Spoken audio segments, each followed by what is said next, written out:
Muito boa noite a todos. É uma alegria imensa voltar a esta casa. Obrigada, amiga, pelo convite. Eu hoje trabalhei até em Petrópolis para poder vir para cá com mais tempo. Gosto muito desta casa porque me identifico com ela, porque aqui é uma casa onde há alegria. E eu costumo dizer que o cerne do meu ser é a alegria. Tudo que eu faço é com profunda alegria. E eu sou espírita porque o espiritismo me traz alegria. Então é com muita alegria que eu estou aqui hoje para, em nome de Jesus, trazer a vocês esse pequeno estudo. Então eu rogo a Ele que sua paz esteja em nossos corações essa noite. Estava falando aqui com a minha amiga um pouquinho antes da gente começar, que é impressionante como os temas que nos são propostos têm sempre a ver com alguma coisa que nós estamos vivendo. Ou seja, eu falo primeiro para mim mesma e também para os meus irmãos que estão aqui, os encarnados e os desencarnados.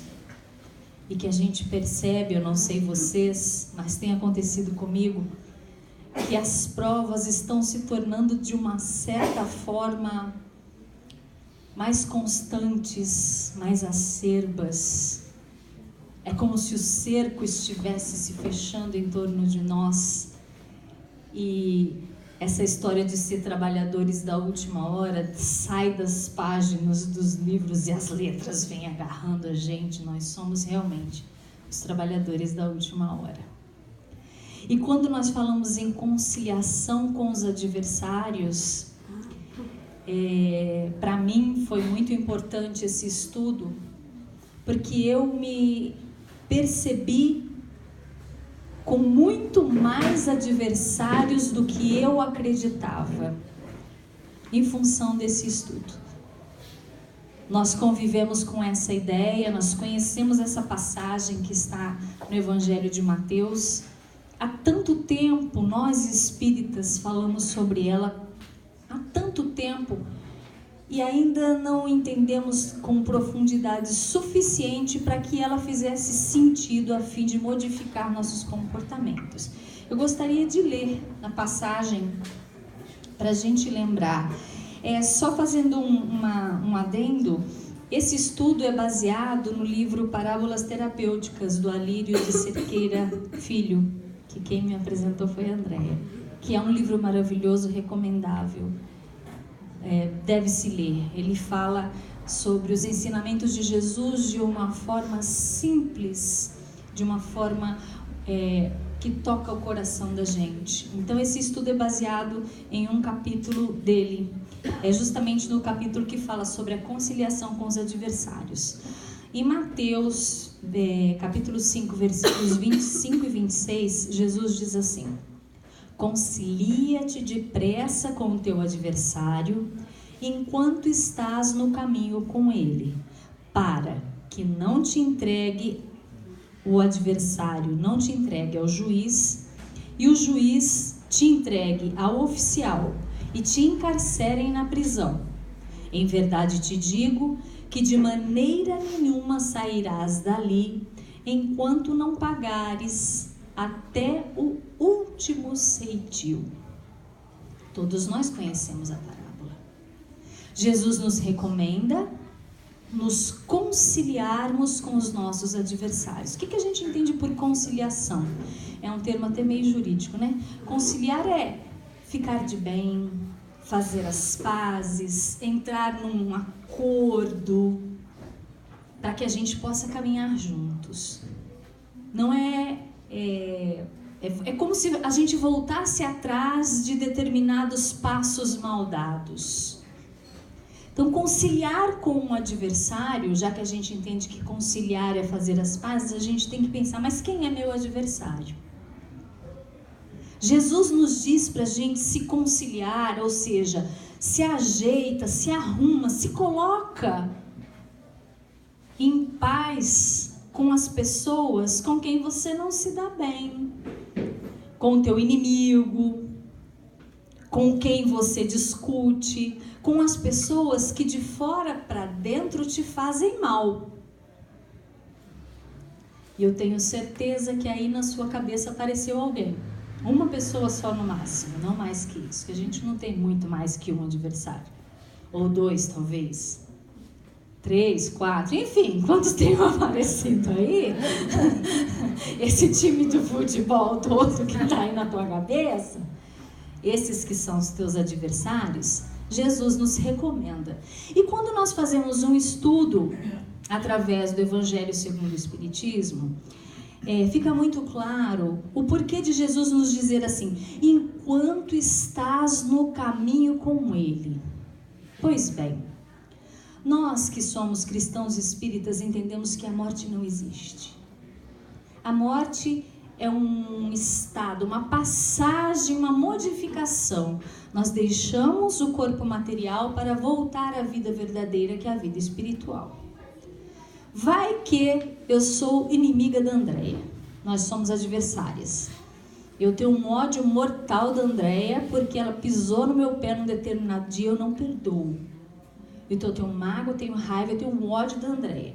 Vou sair aqui, o caminhão me atropela, eu caio morta. Desencarnei.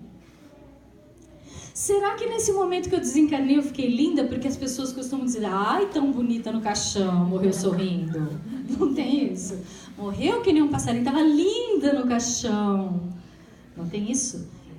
Gente boa, poxa, Elaine era uma pessoa maravilhosa. A Andréia lembra assim: ah, mas eu lembro do que ela fez, mas ninguém fala.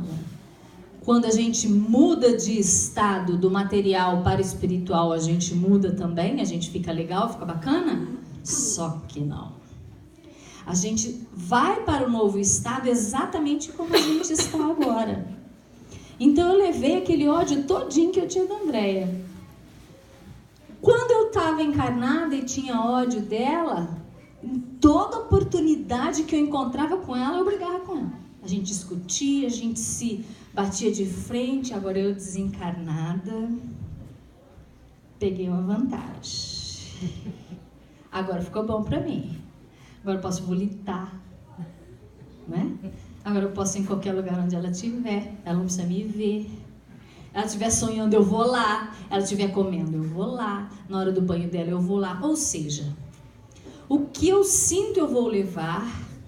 No mundo espiritual, os sentimentos, eles são mais acerbos, se intensificam. E muito provavelmente, o ódio que eu sinta de alguém, ou que alguém sinta de mim, ele vai ser muito maior no momento em que eu não estiver mais prisioneira da minha matéria.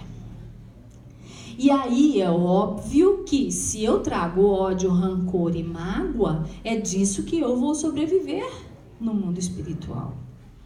E aí a gente vê os casos de obsessão, os casos de possessão, de subjugação, onde espíritos desencarnados, que eram nossos adversários, talvez não de ontem e nem de antes de ontem, talvez de anos, décadas, séculos. Você já imaginou que você pode ter um adversário ou alguns há séculos te perseguindo? Você está aqui reencarnando e o caboclo está lá em cima e lá em tu, você já imaginou? Então quando Jesus diz: enquanto estás com ele no caminho, é porque aqui é mais fácil. Se eu chegar de coração aberto e disser assim: André, pô, me perdoa, pisei no teu pé sem querer, me desculpa, e for de coração, André é a pessoa do bem. A gente vai conciliar e se amar como inimigos. Não é assim? Então, quando Jesus nos pede isso, ele nos diz que a gente vai se libertar desta prisão, que é a prisão da obsessão, da possessão, que é a prisão de você viver em constante embate com alguém com quem você convive, física ou espiritualmente, enquanto fisicamente é mais fácil. Mas a gente não tem adversário, a gente acha que não tem. E é muito interessante porque eu vivi há cerca de 3 anos uma história que Mudou minha vida no que tange a questão dos adversários. Alguém descobriu de onde é que ele está vindo?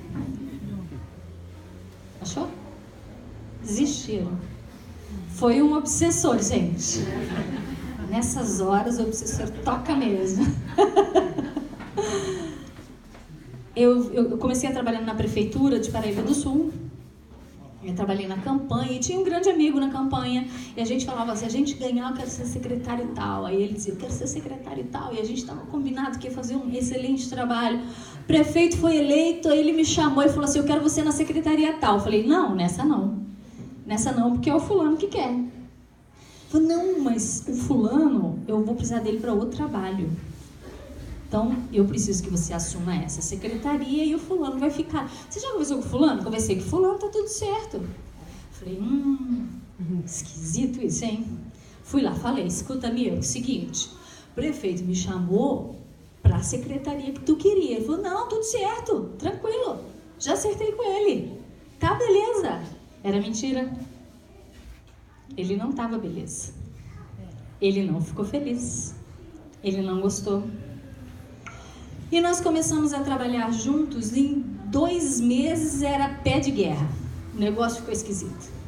Começou a dar tudo errado. Num nível assim, de eu ser atacada em rede social, com o meu nome mesmo, os funcionários da secretaria que trabalhavam comigo. E eu proibi todo mundo de responder. Eu falei, ninguém abre a boca. Eu falei, ele vai cansar. Ele vai cansar de atacar e vamos trabalhar. Não deu certo. Demorou 1 ano e 2 meses, mais ou menos, ele me tirou da secretaria e assumiu a secretaria. E eu continuei na prefeitura também. E aquele adversário, aquela pessoa que foi meu adversário durante 1 ano e quase 2 meses, no fundo, eu que sou meio tonta, digo que eu sou tonta, né? Aquilo vai esmaecendo dentro do coração e eu fui sentindo necessidade de dizer para ele que eu não me importava com aquilo. Tudo bem para mim, que eu não tinha mais aquela mágoa, que aquilo tinha passado. Eu queria falar isso para ele. E num determinado momento a gente estava num dia, os secretários todos fazendo uma daquelas vivências que joga bolinha para cima, aquelas paradas. Aí a gente estava jogando bolinha para cima e tinha que se abraçar. E eu fui até ele e eu o abracei. E aí eu disse para ele, meu amigo, me perdoa. Porque eu tinha me sentido muito ofendida por ele. Ele era meu adversário. Eu sentia que ele me magoou profundamente. Ele me tirou uma coisa preciosa. Mas eu senti vontade. Eu disse, amigo, me perdoa. Ele segurou os meus ombros, olhou dentro da minha cara e falou assim, não tem nada não, Lê.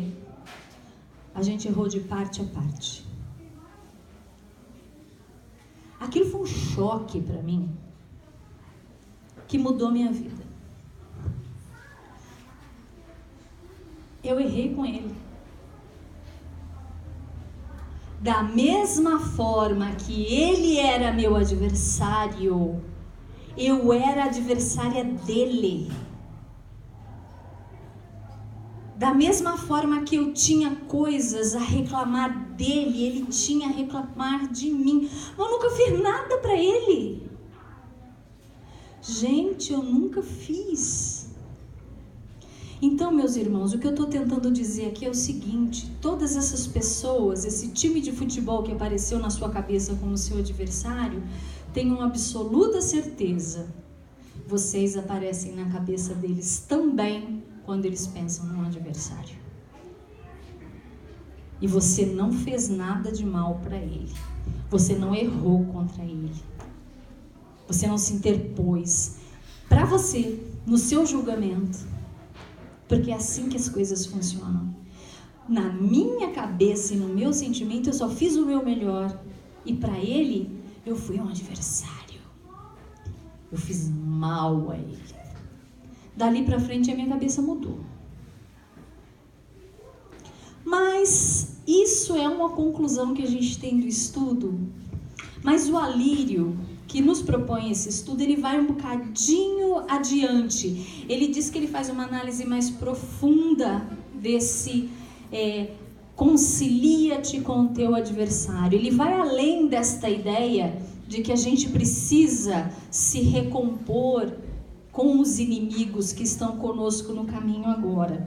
E ele faz isso em cima da análise de um texto da Joana de Ângeles, Triunfo Pessoal, psicografia do Divaldo. Eu gostaria de ler para vocês, é curtinho, eu gostaria de ler. Joana diz assim: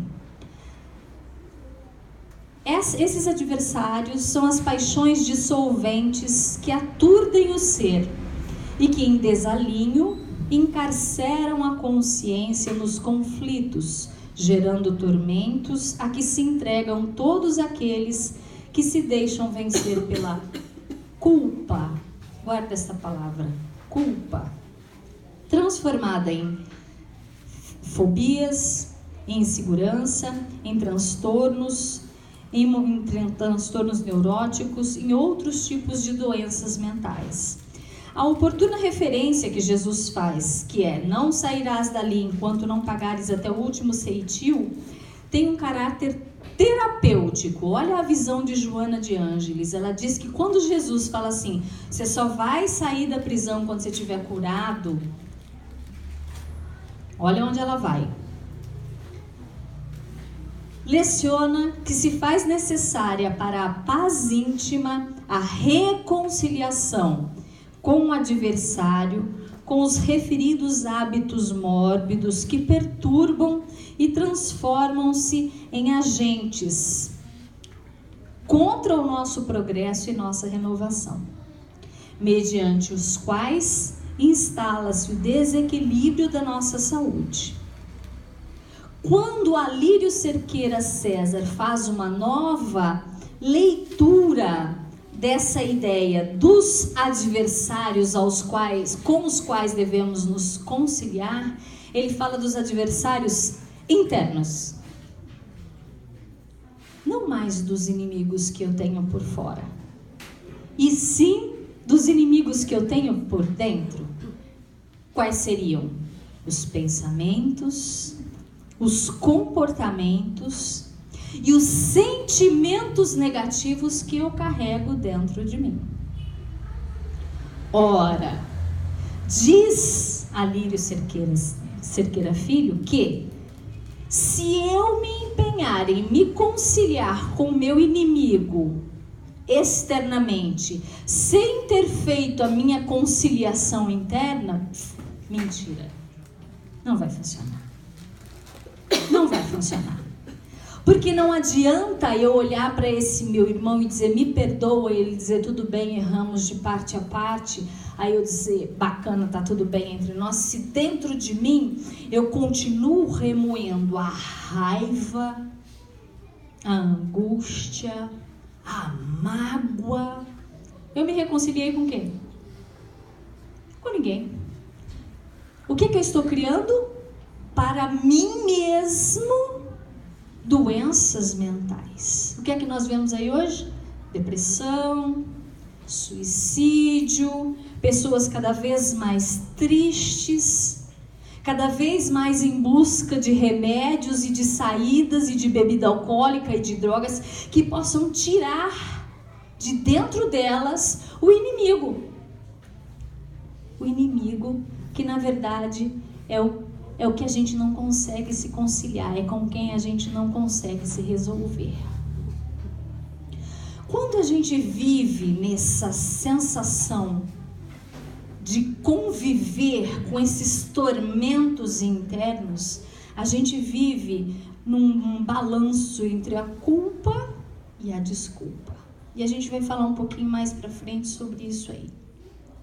E quando Jesus fala, segundo o estudo do Alírio, para que nós nos reconciliemos com o inimigo, agora, enquanto estamos no caminho com ele, ele quer dizer, na visão também de Joana de Ângeles, que esse agora é enquanto o inimigo está se manifestando. Ou seja, eu tenho que aprender a conviver com o meu egoísmo, com o meu ódio, com a minha lascívia, com a minha raiva, com todos os sentimentos, pensamentos e comportamentos negativos na hora em que eles se manifestam.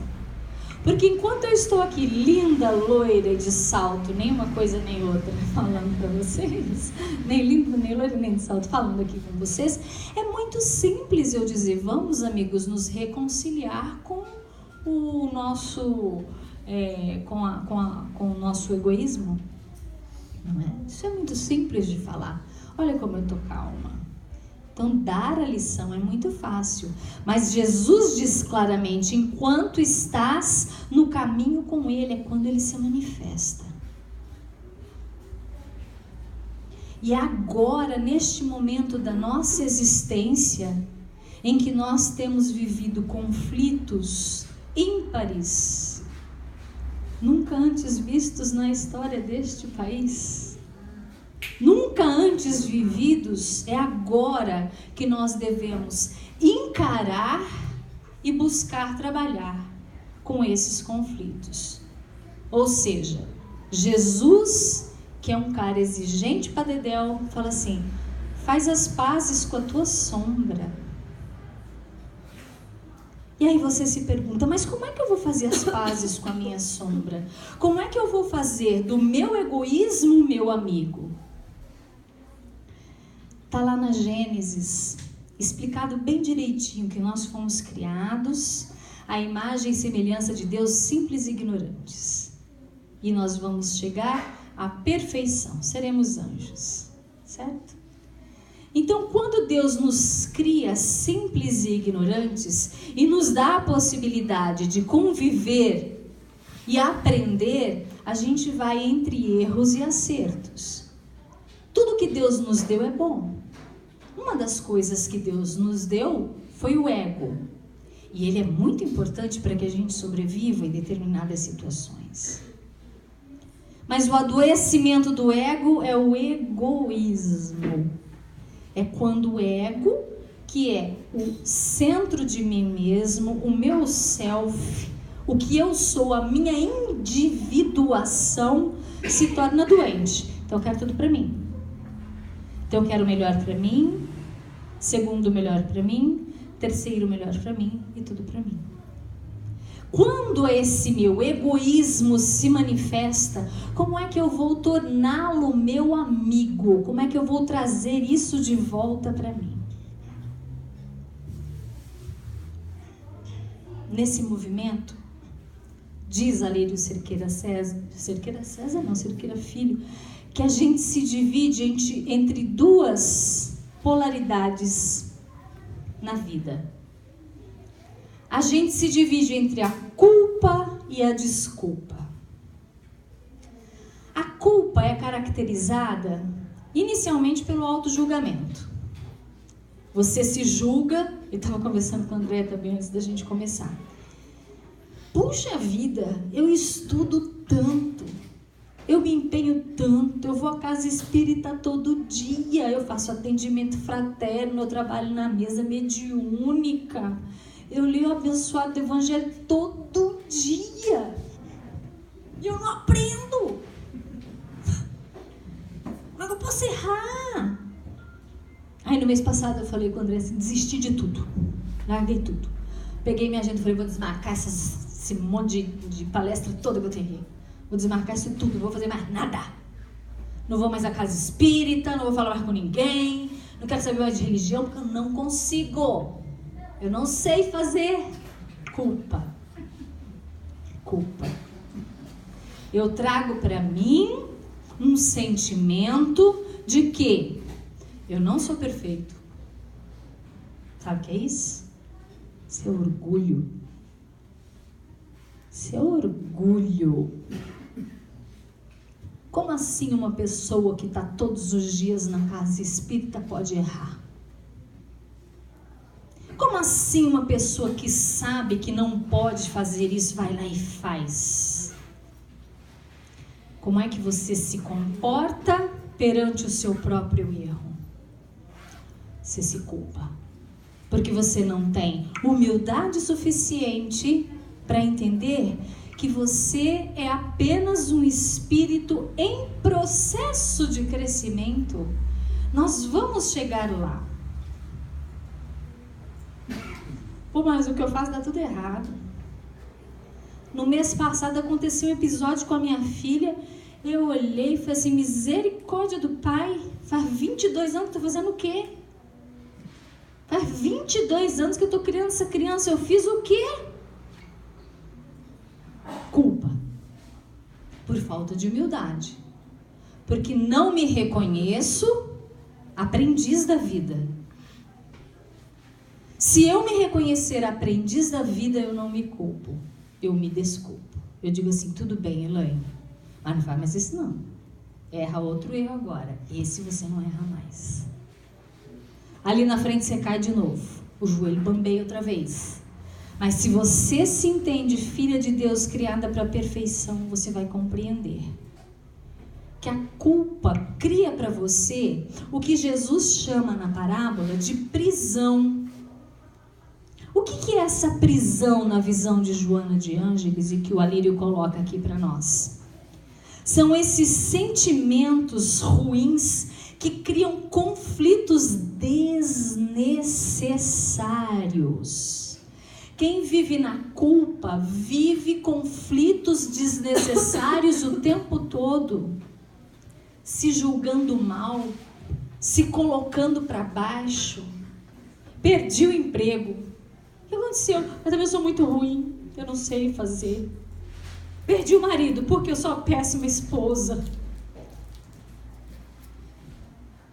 Me machuquei porque eu sou toda estabanada, eu falei isso quando eu entrei. Eu não sei andar sem salto, eu estava sem salto e torci o pé.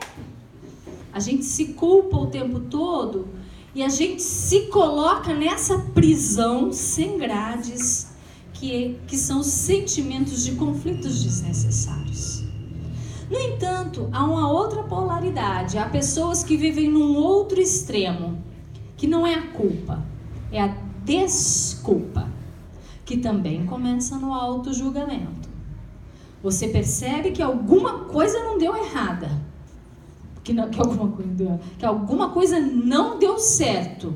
Você percebe que teve um problema no centro da questão. Você, foi ele. Foi ele. Deu uma briga, deu uma confusão. Perdi o emprego. Por quê? Meu patrão não presta. Perdi o marido. Porque tranqueira, faz nada, só bebe. Torci o pé. Porque sapato não presta, comprei sapato ruim. Para quem vive na desculpa, nunca é ele, é o outro. Conhece alguém assim? Conhece alguém que não consegue ver em si o problema está sempre no outro? E eu descobri recentemente, a duras e amargas penas, que a coisa mais triste da vida é você não se enxergar. Você não se ver. Você não ter autoconsciência. Quando você não se vê, você vive na prisão da desculpa. E tudo que acontece em torno de você é porque o outro errou, é porque o outro não sabe, é porque o outro não consegue. E nunca porque você pode errar. Então, neste caso, é o envaidecimento. Também é o orgulho, mas é o orgulho num outro extremo. Que também te coloca numa prisão de sofrimentos desnecessários, porque você está sempre convivendo com pessoas que não prestam. Ninguém presta. O trabalho não presta. A esposa não presta. Os parentes. Parente, então, minha Nossa Senhora, parente que não presta mesmo. Olha, que quase ninguém tem problema com parente. Ninguém. Opa, né? Porque parente a gente sabe que é aquele adversário que a gente escolheu no plano espiritual. Aí eu estava fazendo um estudo recentemente, maravilhoso. Você fica assim, 100, 200, 300, 400, 500, 600 anos evitando ficar com fulano, com quem você teve um entreveiro lá atrás. É um adversário seu de último grau. Aí você vai para encarnar, tá lá na tua ficha, fulano. Você fala, não, essa vez não dá. Essa vez não dá. Passa essa. Aí na próxima, chega uma hora, e essa hora é agora, que vem. Aí ele vem filho, vem marido, vem patrão, vem irmão, vem irmã, vem amante, as desgraças vêm tudo junto. É a ruma da desgraça tudo junto. Fazia 800 anos que você não queria olhar a cara do fulano. Agora não tem mais jeito. Trabalhadores da última hora, não é? Passando de provas e expiações para... Não, isso aí, de prova e expiação para mundo de regeneração. Nós estamos melhorando. Agora a gente tem que ver. Não tem mais jeito. E aí o que você faz? Ao invés de se conciliar com ele, o que é que você faz? Você joga todos os seus sentimentos ruins para ele. Você é egoísta, você diz, ele é muito egoísta, eu não consigo conviver. Você é chato, aí você diz, ela é chata demais, eu não aguento olhar a cara dela. Meus irmãos, a segunda coisa horrível que eu aprendi nos últimos tempos, e isso é horrível mesmo, é que tudo que eu vejo no meu irmão que não me serve, está em mim. É fácil falar, gente, mas a hora que você percebe que é verdade mesmo, que tudo que você não gosta no outro é você que está fazendo, é teu. Gente, isso dói. Mas é uma verdade libertadora. É uma verdade libertadora. Essa confusão toda que eu vivi com a minha filha me serviu para despertar para diversas coisas, inclusive para a oportunidade de um sofrimento que eu não iria viver se não fosse com a minha filha. De eu ter que olhar para minha filha, que tem 22 anos de idade, e falar assim para ela, faz o que você acha melhor. E sabe o que ela fez? O que eu achava o pior. Aí quando ela falou, então eu vou fazer tal coisa, eu falei,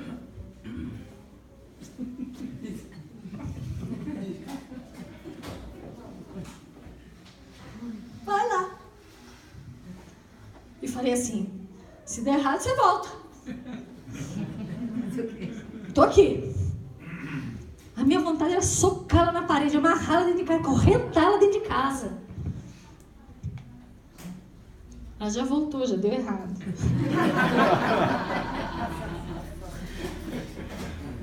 Mas dói! Mas dói! Fui eu que ontem eu tava dando um passe nela, eu abri a boca a chorar, porque quando eu botei a mão nela, eu vi o meu bebezinho. A desgramada tá maior que eu. Logo para ser maior que eu, a pessoa tem que ser grande, né? Eu vi meu bebezinho. Mas tudo aquilo que ela fez, eu fiz. Eu não tinha coragem de olhar para minha mãe e dizer, vou fazer. E ela teve. E ela fez. E ela se ferrou.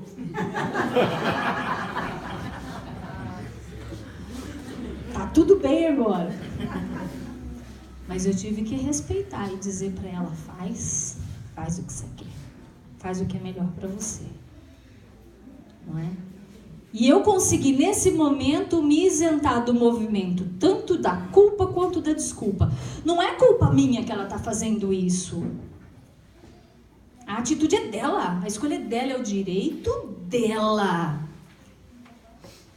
E a desculpa, também não posso jogar para ela. Irresponsável, maluca. Não. Porque tudo isso sou eu.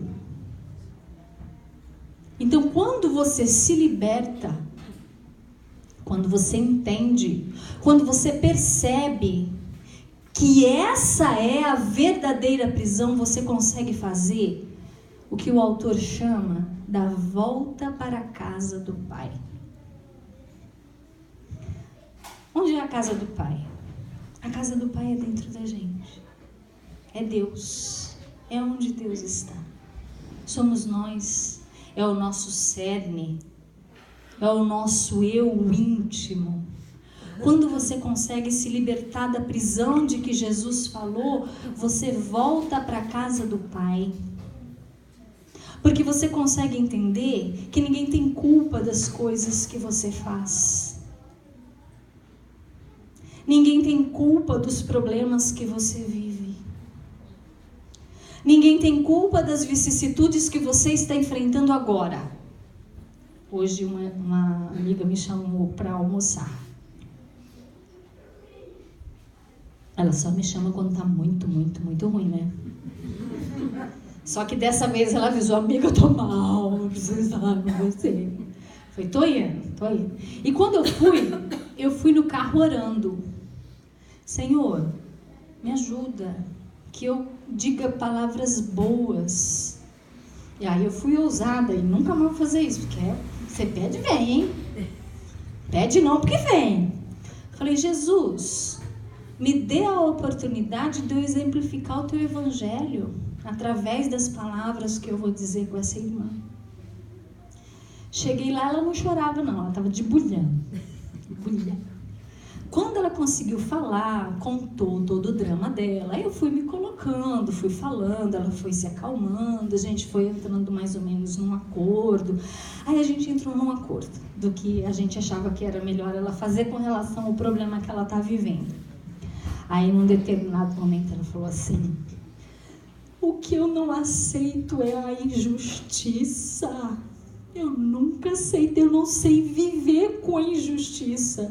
E eu estou sendo injustiçada e eu não mereço isso. Eu falei, pai, mas desse jeito você vai fazer comigo? Senhor, foi nesse nível? Porque aí eu tive que falar. Eu dentro do zoinho dela, azulzinho, eu falei assim, merece, amiga. Você merece porque não existe injustiça no reino de Deus. Menina, ela regalou os olhos, ficou desse tamanho, aquelas butucas azul pra mim. Falei, você merece, amiga. Eu não fiz nada pra mim. Falei, não que você se lembre agora. Ou você se esquece quantas outras você já viveu. Você merece. Não existe injustiça no reino de Deus. O que você está vivendo agora não é Deus te castigando. É simplesmente você se ressarcindo perante a sua própria consciência de algum equívoco que você cometeu para trás.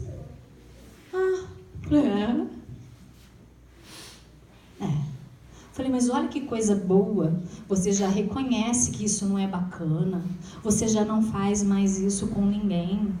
Você já conseguiu superar, você já sentiu na sua carne o quanto dói. Agora eu vou te falar uma outra coisa muito mais legal do que isso.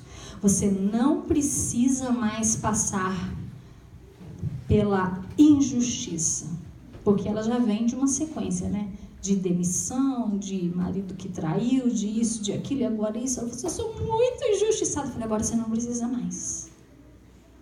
Porque Jesus veio e falou assim, é o amor que cobre a multidão dos pecados.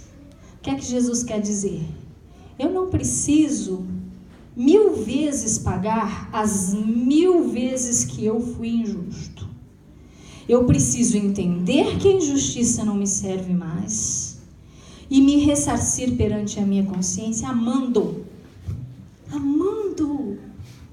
Aí eu falei, ama minha irmã, mas ama nessa consciência universal, ama essa criatura que está te fazendo isso, ajoelha e agradece, obrigada Senhor por essa lição. Isso vai te tirar da prisão da desculpa, porque a culpa é dele, é o outro que está fazendo mal a ela, ela está sendo injusta, desculpa. Falei, você só vai sair desta prisão quando você compreender que foi você que criou ela para você mesma.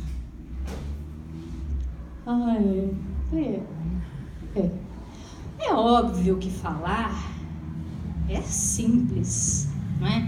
Mas quando você está vivendo mesmo, que as pernas bambeiam, faz o que eu fiz o mês passado. Eu não vou mais fazer espiritismo, coisa nenhuma, não vou mais fazer palestra, não vou mais isso, não vou fazer mais nada. Demora só 10 minutos, graças a Deus. É rapidinho. Não cheguei a desmarcar nenhuma. Mas é isso que a gente faz. A gente vive nesse contrapeso entre a culpa e a desculpa. Ou eu sou muito ruim, ou o outro é que não presta. Se eu sou muito ruim, eu não consigo entender a minha imperfeição e que é a vontade de Deus que eu cresça dessa forma, imperfeitamente. Que eu vá me melhorando, que eu vá me arrumando. E se eu ainda desculpo, é pior. Se eu jogo a culpa para o outro, é pior. Porque eu não me vejo. E pior do que você se enxergar mal, cheio de sombras, egoísta, vingativo, é você não saber que você é tudo isso. É bem pior. Existe uma fórmula mágica para você se libertar disso que Jesus chama desse processo dessa prisão sem grades, que são esses sofrimentos desnecessários que a culpa e a desculpa te causam, que é pagando o último ceitil. Lembra que ele fala? Que você não vai sair de lá até pagar o último ceitil. Ceitil é a moeda que se usava então na época de Jesus. Ceitil significaria para nós 1 centavo. Centavo é aquela coisa que você olha no chão e você não abaixa para catar, porque 1 centavo é muito pouquinho. Jesus quer dizer com isso que a única coisa que a gente precisa para se livrar desta prisão, que é a culpa e a desculpa, que são os conflitos desnecessários da nossa vida, a gente só precisa de um ceitil de humildade. Mansidão. Humildade em que sentido? Em me reconhecer imperfeito. Em me reconhecer um ser em construção. Em saber que eu vou errar sim. E que Deus não me condena. Deus já me vê como o anjo perfeito que eu vou ser um dia. Os bons espíritos não têm pressa que eu cresça. Jesus não está apressado com o meu crescimento. A pressa é minha. Eu quero crescer. Então não preciso me preocupar com o que está por fora de mim. É por dentro. É curar por dentro. E para curar por dentro é um centavo de humildade. Porque se Jesus dissesse que precisava de 1 milhão, estava todo mundo morto, não saía ninguém da prisão nunca. Porque ser humilde conosco mesmo, só um pouquinho, tão difícil. Imagina um montão. Mas Jesus pede um ceitil, um cadinho de humildade. Se reconheça como você é. Se aceite como você é. E se empenhe no trabalho de melhorar o que você é. Isso você só consegue através do amor. Amor incondicional. Amor a si mesmo. Porque Jesus disse tudo em 2 mandamentos. Amar a Deus sobre todas as coisas. E ao próximo como a si mesmo. O a si mesmo é que é o problema. Porque é o a si mesmo que a gente não consegue ainda. Amar a si mesmo significa aceitar-se humildemente como se está. Eu não sou isso aqui. Eu estou isso aqui. Eu juro para vocês que amanhã eu vou estar um cadinho melhor. E eu estava falando com o André aqui. O que dá um desespero danado é a gente olhar para trás. Vou fazer 50 anos agora. Eu olho para trás e falo, carambola, 50 anos não fiz nada. Fiz. É pouquinho, mas é só um pouquinho mesmo. Porque o que se espera de nós não são os grandes passos. Na verdade, o que se espera de nós é que a gente não pare de caminhar. Caminhar. Errei. Sinto muito. A culpa não é minha. Eu sei que eu tenho uma coisa para melhorar, mas também não foi o irmão. Pô, mas ele tá me irritando, ele tá com a mão na boca lá, ele tá me irritando, é ele que me irrita. Não é ele que me irrita. Ninguém me irrita, ninguém me ofende, ninguém chega a mim. Sou eu que me deixo ofender. Sou eu que me deixo tocar. E se isso não acontece, eu fico em paz. E eu li uma frase, só para fechar. Eu li uma frase outro dia no Facebook, a gente fica lendo as coisas no Facebook, né? Que eu achei maravilhoso. Que eu comecei a ser livre quando eu descobri que a jaula é feita de pensamentos. Quando Jesus diz que nós vamos ser presos, ele está falando disso aqui. Desses sentimentos que nos martirizam e nos fazem mal. E basta que a gente tenha um pouquinho de humildade para se reconhecer como imperfeitos, a caminho da perfeição, para a gente se livrar definitivamente dessa prisão. Se livrou, se compreendeu, se entendeu, aí é um processo diferente. Vai se perdoar. Vai se reconciliar consigo mesmo. Vai se acertar. Não vai mostrar a plaquinha para mim, não? Vai se conciliar. Tô chegando no fim, né? Tô de boas. Vai se conciliar consigo mesmo. Reconheceu? Entendeu? Conseguiu ter humildade? Vai lá buscar as tuas sombras. Concilia com elas. Faz do teu egoísmo o teu amigo. Como? Joga luz em cima dele e vai fazer caridade. O amor é ação. Amor é verbo. Verbo de ação. Vai trabalhar no bem. Bota a mão na massa e faz o bem pelo outro e por você mesmo. É assim que a gente se concilia com os nossos inimigos interiores. Se eu estiver bem por dentro de mim, meu irmão pode tirar o meu emprego, como ele tirou, depois pode acontecer o que for. Eu estou em paz comigo. Meu patrão é Deus. Sai esse emprego, vem outro. Que nem homem. Ai, tem uma coisa linda, diz que homem que nem biscoito, vai um, vem 8. Já ouviu não isso? Eu não sei, tem alguém que tá com os meus 8, porque o meu 1 foi embora. Tem alguém com 16. Tem alguém com 16. Mas é fantástica essa descoberta de que eu não dependo de ninguém para nada, tá tudo comigo. E eu sou Deus, eu sou parte de Deus. Deus está em mim. Deus é a minha alegria. É dele que eu vivo. É de lá que eu tiro tudo. Então eu não preciso ter culpa. E nem preciso jogar nada para o meu irmão. As coisas se resolvem naturalmente. Eu não sei se alguém quer falar alguma coisa, se eu falei de mais ou de menos, se eu me fiz entender. Mas foi com muita alegria e com um coração muito cheio de amor que eu vim falar para vocês. Espero que fique alguma sementezinha no coração de vocês, para que a gente aprenda melhor a não se culpar e a não se desculpar. Muito obrigada.